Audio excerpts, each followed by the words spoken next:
1,25,00,000 రూపాయలతో 8 షాపులు, 2 డార్మెటరీలు, 16 గదుల ఈ యొక్క అతిథుల కోసం సపరేట్ గా ఒక గెస్ట్ హౌస్ కట్టడం జరుగుతూ ఉంది. 3.3 కోట్లతో అన్నదాన సత్రము, 29 లక్షల రూపాయలతో ఒక లడ్డూ కౌంటరు,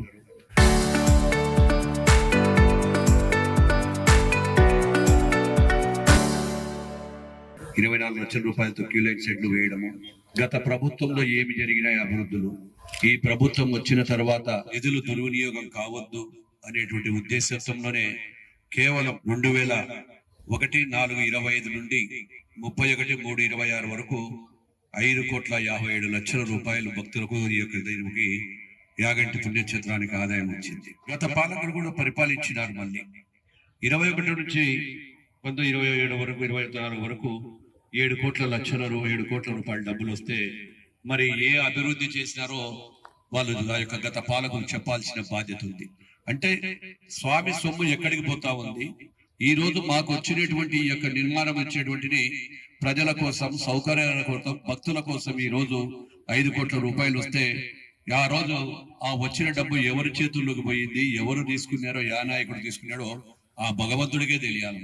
ఆ రోజు గత పాలకులు ఉన్నప్పుడు ఎక్కడెక్కడ పోయినాయి, వచ్చిన దానికి జవాబు ఆ భగవంతుడికి జవాబు చెప్పాల్సిన బాధ్యత వాళ్ళకు ఉంది. ఆ బాధ్యత ఖచ్చితంగా కూడా చేయాల్సిన బాధ్యత. ఎందుకంటే ఎవరైనా ఒక ఆరోపణ చేస్తే నేను చెప్పింది కాదు, ఆదాయాలు చెప్తా ఉన్నాయి. 7 కోట్ల నిధులు ఏమైనాయి, ఎంత అభివృద్ధి చేశారు.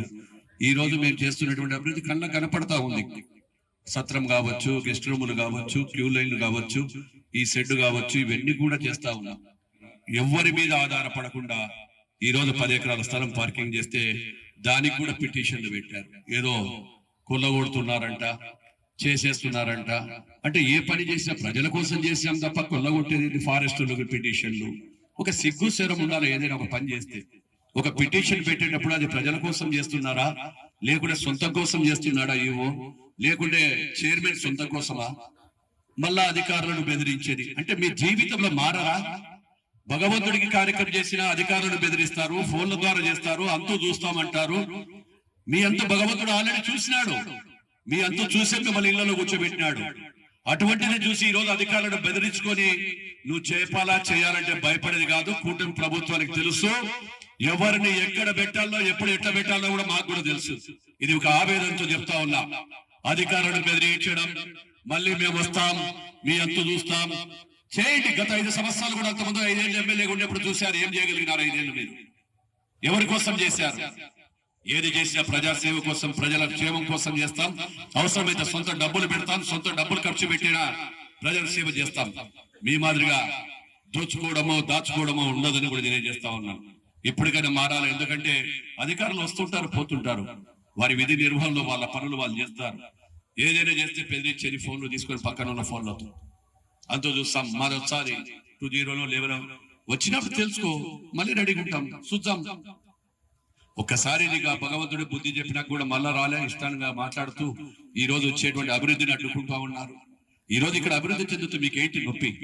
యాగంటి స్వామి దేవస్థానం దొబ్బుతే ఏంటి మీకు అందరికి బాధ? దాన్ని అడ్డుపడాలా? చేయనియరు, లేకుంటే పిటిషన్లు పెట్టేది. అరే మొన్న అంత ఖర్చు పెట్టి దాత్రింబావులు మా కార్యకర్తలు, నాయకులు, కమిటీ సభ్యులు అందరూ కష్టపడి ఆ యొక్క కొండను తొలిచి 10 ఎకరాల పార్కింగ్ చేస్తే అభినందించాల్సింది పోయి ఈ రోజు ఎక్కడో మంచి పేరు వస్తుంది.